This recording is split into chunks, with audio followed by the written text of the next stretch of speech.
carnivorous little canines, and welcome to another Scream Queen presents Beyond Halloween.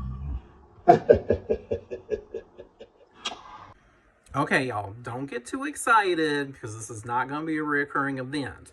I just happened to get a little old bee in my bonnet and decided I needed to record a video about this particular movie. And I watched it, it's probably been about a month ago, but it's still been in my head, and I was debating on whether or not to do a video, and I thought, what the hell, let's go ahead and do it. And that movie is called Good Boy, and it's directed by Ben Leonberg, and he co-wrote the script with Alex Cannon. And I'm sure a lot of you have already seen this film, so you know what it's about, or it's on the radar of folks who have not seen it yet, and you kind of know the general synopsis. But the film is entirely from the perspective of this dog named Indy. Y'all, this dog is so cute. I just want to squeeze him and hug him and kiss him and, ooh, he's freaking cute as all get out. And I know he'd be like, Lord, I got to deal with bitches all the time. Somebody come get this two-legged bitch and take him away. Oh, and not only that, he's got to deal with supernatural shenanigans. Yes, indeed.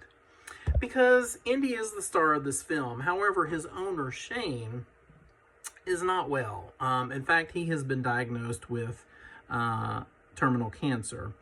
And Shane decides to pack himself and Indy up and head out to his deceased grandfather's rural country estate out in the middle of nowhere. Y'all, we've been over this in the middle of the nowhere nonsense, and it just never ends well. Why? Middle of nowhere is the middle of nowhere, and you ain't gonna get nowhere, so don't go there. Anyway, so they're all at this country estate, and we don't really see any of the human faces in this film. All the shots are from, of course, the dog's perspective, so they're at a much lower angle, and anytime Shane is framed in the scene, his face is kind of blurred out. We don't really see him very well. Shane also has a sister named Ariel, and we don't really see her at all until kind of the very end.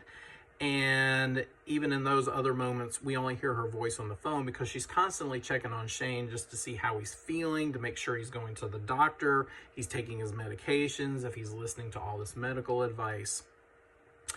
And while they're at this country estate, some strange things begin to happen.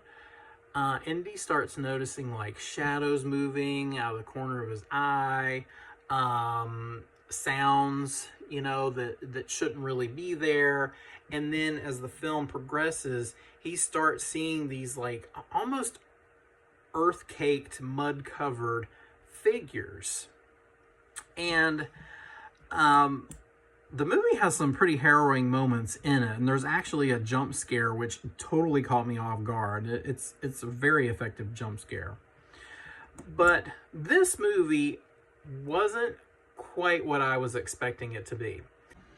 So I'm about to spoil this movie like a 2-month-old gallon full of buttermilk. So I'm going to step away for a little bit, mark some things off my to-do list, and let you decide if you want to hang around for the spoilers for this movie. And with that being said, I will be right back.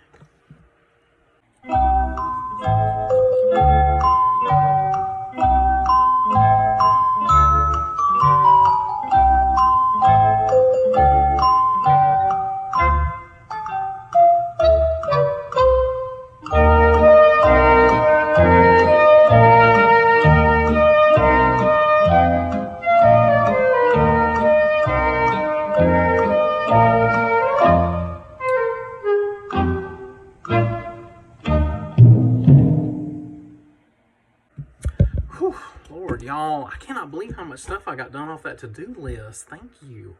Well, I hope by now you're still with me. And as I said, there's going to be spoilers. And I'm going to try to keep this video short. You're right. Anyway, so all these supernatural shenanigans are going on. And Indy is freaked out because he doesn't understand what's happening. He doesn't know why he's seeing all these figures. Well, come to find out, oh, this movie had me so emotional. So there's really not any supernatural shenanigans going on at all in this film. Everything that Indy sees is basically a metaphor for his owner, Shane's cancer, and how death is slowly encroaching upon him.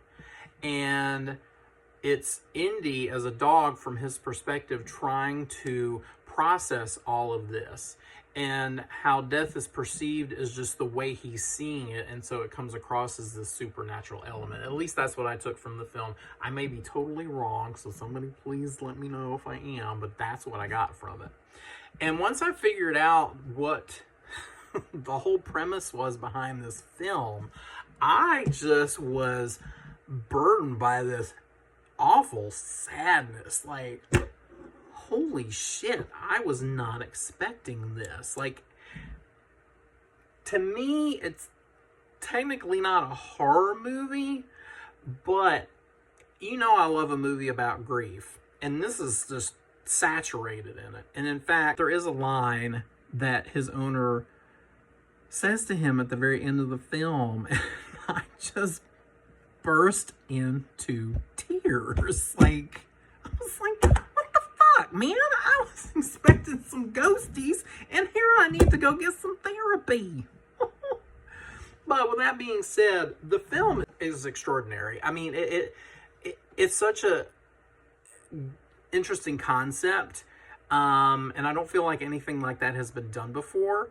And the cinematography in this film is fantastic. The way some of these shots are framed, especially there's one where Indy is at the top of the stairs, I believe going down into the basement, and just the way the light is cast on him and his cute little face, and oh my god, it's just, it's a good movie. But I have to be perfectly frank, I will probably not watch this again because it just wrecked my heart. And all I wanted to do was like love on my cats, and they're like, get the hell away from me. What is your problem tonight?